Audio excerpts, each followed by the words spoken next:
Hello, everyone, and welcome to Geopolitical Trends. My name is David Oualaalou.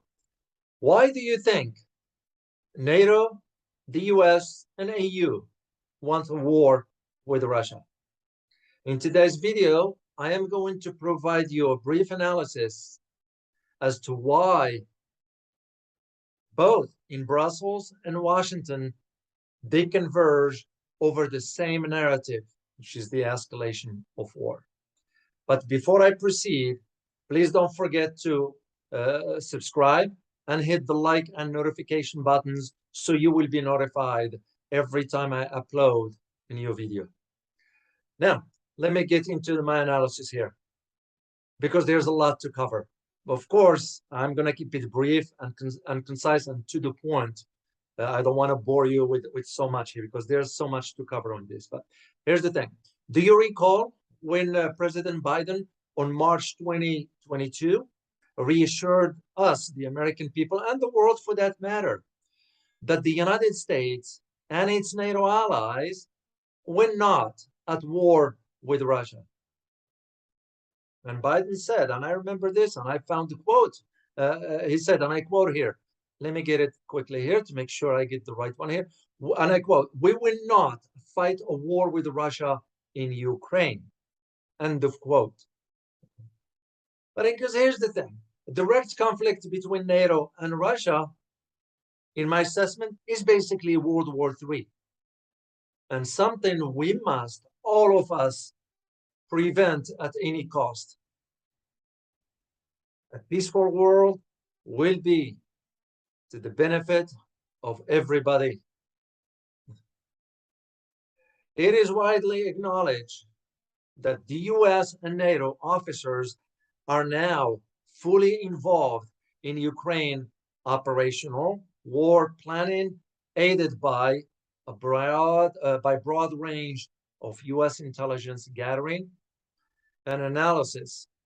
And why is this? The purpose of it is to exploit Russia's military vulnerabilities, while at the same time, Ukraine forces are armed with US and NATO weapons. I am sure you've been hearing how many weapons have been sent to Ukraine.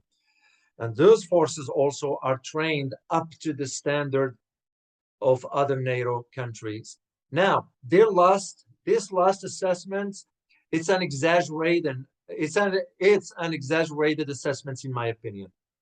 There is no way they can be trained, Ukrainian soldiers, to the standard of NATO in about 5 months.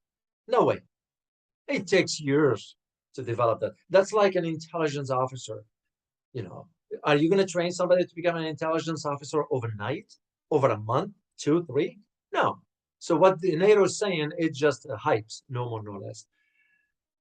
And yet, that is what the intensifying Western role in Ukraine now explicitly aimed to achieve, pushing for the narrative of the war.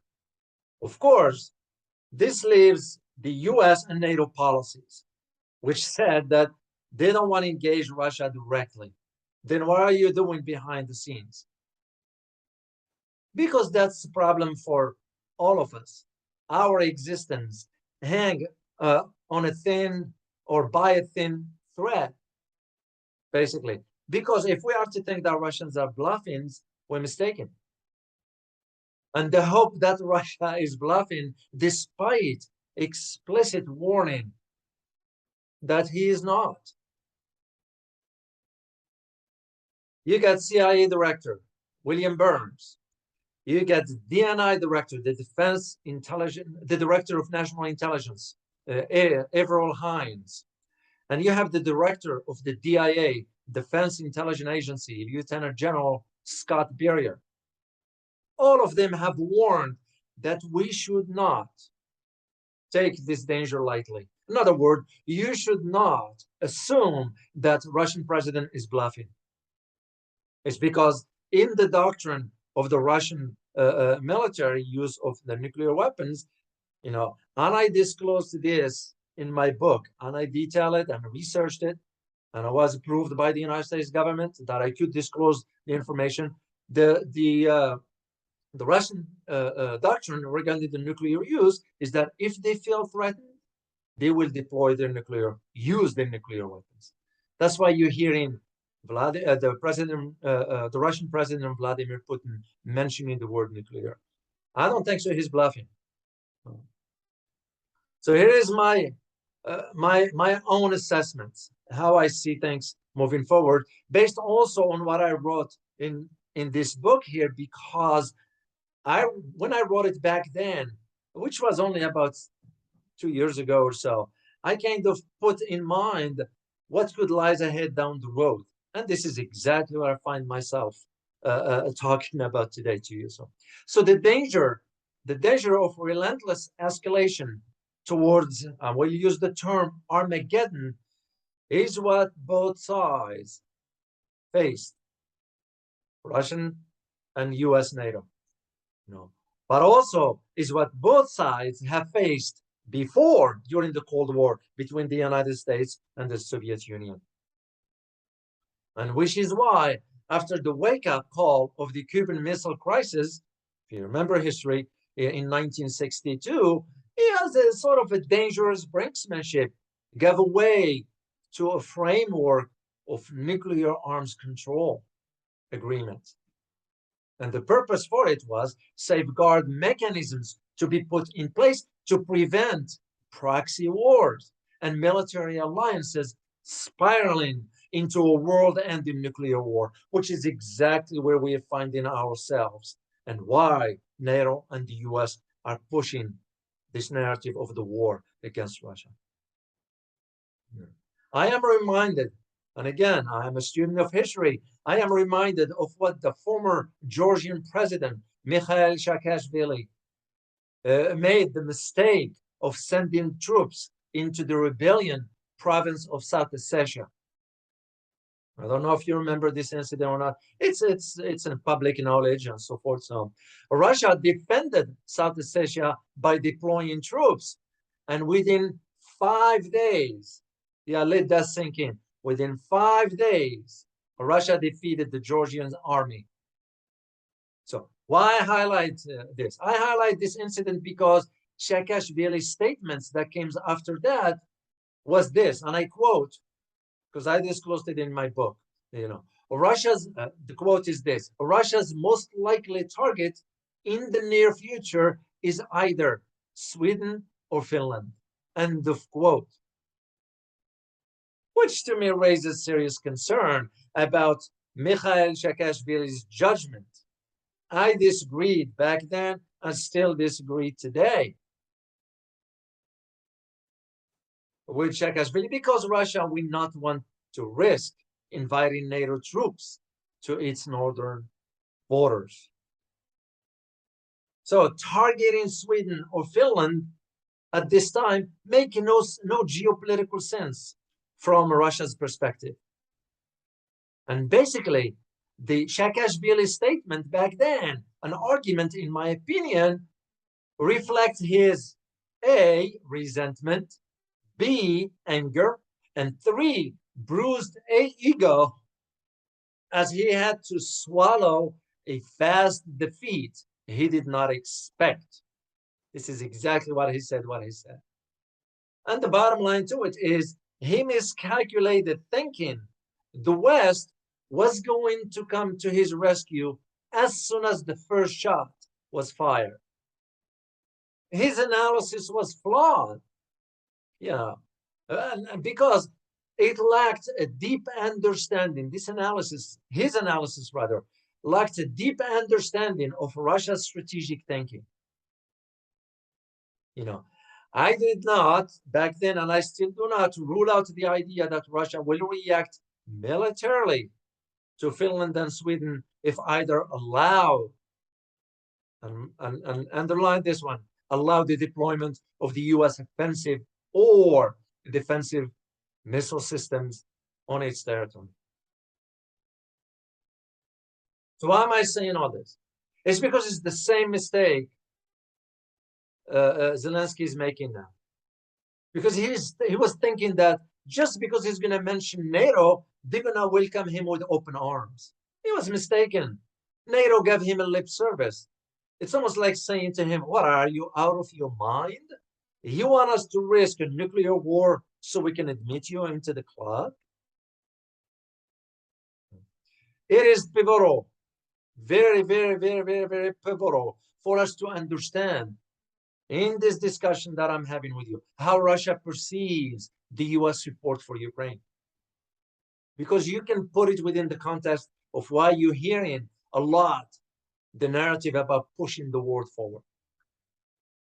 Moscow interpreted the intervention of the United States in Ukraine, even back then in 2014, and even today, as a prelude to Ukraine eventual accession to NATO. That's how Russia thought about it back then. And this outcome prompted Vladimir Putin to sort of go ahead with annexation of Crimea. Why? By drawing a line in the sand, similar, and get this, guys, similar to the war that divided Berlin at the height of the Cold War.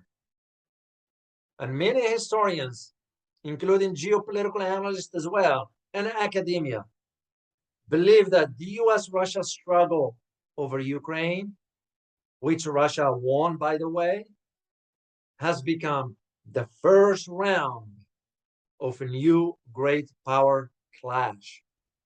The first since the fall of the Soviet Union in 1991. So this is why you have to put this within the context. Here's my conclusion for you. And I know this is a lot to cover. I'm going to keep this brief to the point for you guys. And of course, I can always do more on this video. If you like this, just let me know. No. Here's my conclusion. Let's start by stating the obvious. And you know what the obvious is? Is that the Cold War never ended. The West needs to reconsider its claim that it won the Cold War, because evidence is to the contrary. The annexation of Crimea proved that the Cold War is back, and the West should not pretend otherwise. As geopolitical analyst, I strongly believe that Russia's annexation of Crimea represents the new Iron Curtains, and I put this in quote.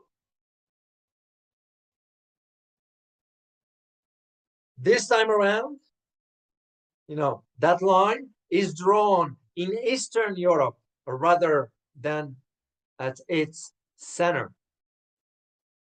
And by the way, from a military perspective, as a former military myself, this line is where the political discourse and conversation with the West ends and a military confrontation begins.